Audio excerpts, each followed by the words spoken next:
What's up? Class is in session, okay? Because today I am going to give you some of my best financial tips. Get a pen and paper. We're gonna have some things to jot down. It's about to get real grown up in here, okay? Before we get started, one of the key things in life is like setting goals for yourself, right? Financial goals. In this case, my goal is to make sure that we make 1 million followers by the end of this year. So hook your girl up. Go ahead, press that subscribe button. Tell your girl to press it. Tell your cousin, your auntie, and your sister. All right, so this is what we're going to talk about. As I've gotten older, I've really become invested, but you get that I'm using a financial term, in my finances.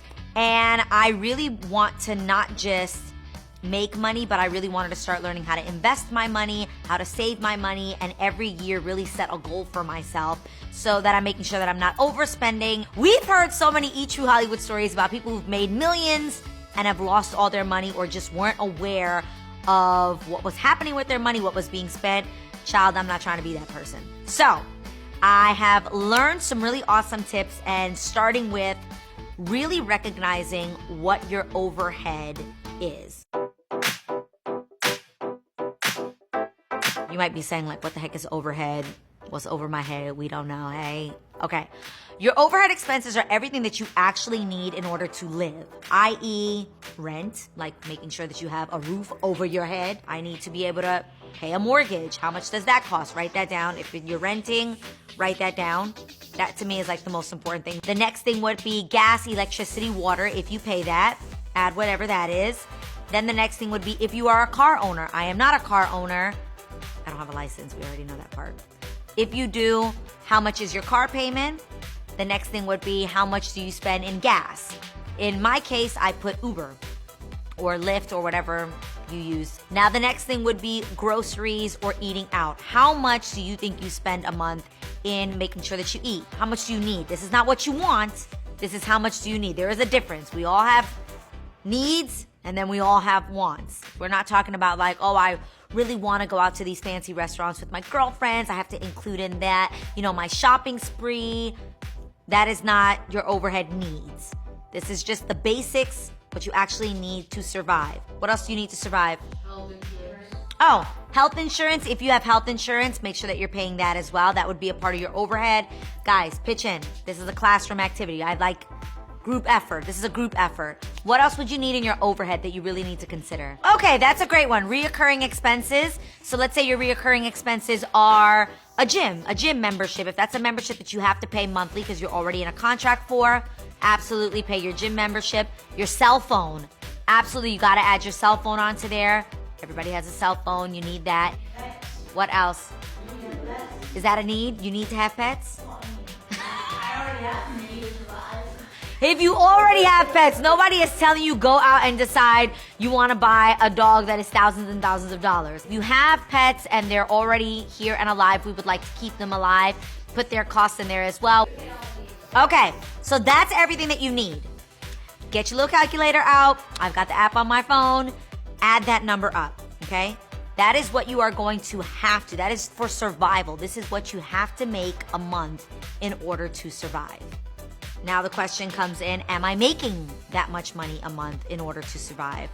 And this is real talk. If you're not, and I've been there where I absolutely have added this number up and been like, I don't know how I'm going to survive. I don't know where I'm going to get this money from. I don't know how. And that's when you got to get innovative, whether that is, I'm a super hardworking person and I have absolutely always believed that where there's a will, there's a way.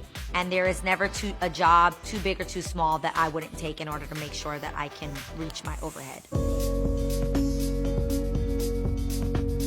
Lana and I sit down and we have these conversations. We sit down and we put these numbers together and we're like, okay, this is what I need to make every single month in order to reach my goals and to manage my money. My mother gets involved in it and I love that because if you think I'm Frugal Fran, oh child, she is Frugal Francesca. She is the whole thing. She is next level. My mom actually watches my finances. I need somebody to be a voice of reason. And even though sometimes she's excessive and slightly extreme, there have been times where like I buy a pair of jeans for $150. It goes through. It alerts her that I spent money. she literally will call me and be like, Mamita, but what were you getting for $150? Mom, I bought a pair of jeans. Old Navy has jeans for $14. What do you need jeans for $150? Is that necessary, Mamita? Like, you have goals. So the next thing I am going to is figuring out what your goals are. If you want to be a person that is literally living month to month on your overhead expenses, then you can say, okay, I don't need a second job. Maybe you're going to look at these numbers and say, oh, I definitely need a job because I want to put money away for saving. I have goals that I have in mind. I either want to purchase a home, I want to buy a car, I want to take an extravagant trip, I want to travel the world, I want to go see Europe. Whatever your goals are, put that number in there and make that your goal for the year. We have a goal. Like me, my mom, Lana, Israel, we have a goal. So we are very specific about, well, if you do this, Adrian, if you decide to take this trip and spend this money, then you won't reach your goal.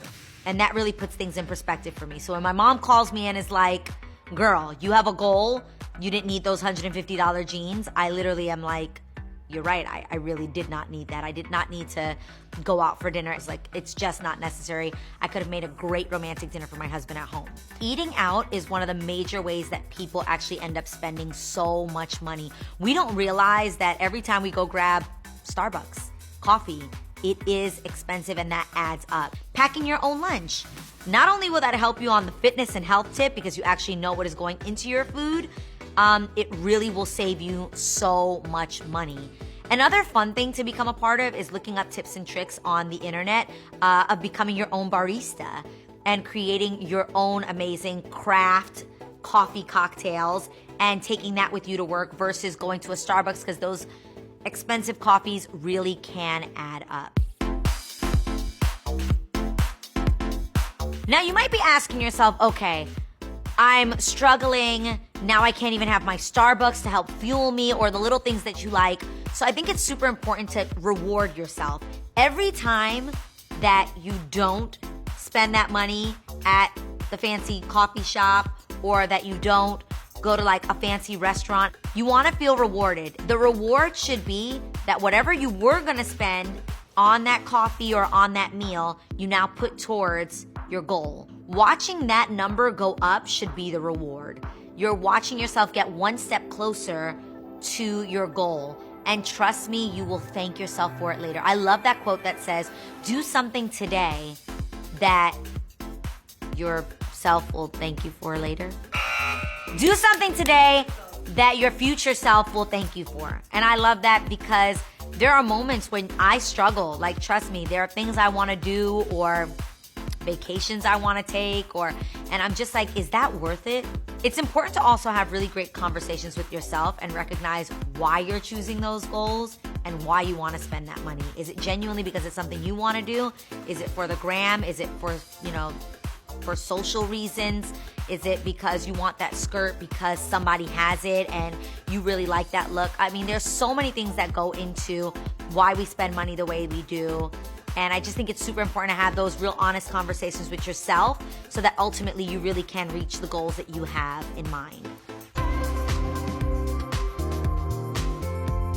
Someone once told me, they're like, do you know why the rich stay rich?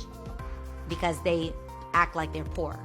And I was like, wait, what does that mean? Like, rich people that actually have money, do not spend frivolously. Do you know why? Because number one, that's how they got rich. And number two, that's how they'll stay rich. And that's where I really started figuring out about, okay, well, how does this work? And I was really grateful that Lana put me on to a few really cool tips. Trust me when I tell you, I started sticking to what I'm telling you, the tips that I'm telling you, the 50-30-20 rule, and it changed my life. 50% of your money should go towards the fixed things in your life, like the overhead, the things that we know are recurring, cell phone, rent, like we just talked about, car, insurance, all of that. 30% of that is going to go to the finances that you have that are not fixed, that change from month to month. Clothing, things that you might want to buy for yourself. It's your daughter's birthday, it's Christmas, it's the holidays, those sorts of things. That's what 30% of your income is going to go to. And then you have 20% of your income that should go to savings. I'm saying all of this, and I know you're probably looking at me like, girl, you do not have to be on a budget. You've got all these things. I was broke. I worked really hard in my life and I spent all of my money. If you actually follow this plan, I really do believe that for the most part, so many of you guys will be able to achieve your goals. It takes so much self-discipline. I know a lot of us are like, well, my life is crappy. Things aren't working out for me. And so sometimes you really are like, buying this little thing would give me an instant gratification or instant joy that would make me feel better. You've got to stop thinking short-term and you've got to think long-term for your life. What's the bigger picture? And yeah, I might be sad and a little upset for right now that I don't have these certain things. But if I work really hard and I have self-discipline, when I look up years from now, I will be so grateful that I stuck to my plan and I stuck to my goal. Trust me, it is going to make a difference. Next thing that is a major game changer in your finances is having good credit. You know it's important if Jay-Z's even rapping about it. Now, growing up, again, I'm telling you that being informed and being educated in certain areas is super duper important. Till this day, I am an advocate for schools. Actually, instead of teaching us things that we will never use, people need to actually learn about finances. It should be a required thing. It should be mandatory that you learn about how to build credit, how to keep your credit score great. Guys, trust me when I tell you, when you don't have the knowledge on these things, it really will affect you. Sadly, growing up, I wasn't taught this. My own family, we didn't know how to budget. I actually was told to never get a credit card growing up. Like, it was like, pay for everything in cash, then you won't get in trouble. And that actually was what hurt my credit the most, was actually not having any established credit at all. So some of us may be wondering, oh my God, but like when you come straight out of college, you don't want to get a credit card and spend it. No, again, it comes back to self-discipline. Everyone should absolutely have a credit card because that is how you are going to build your credit.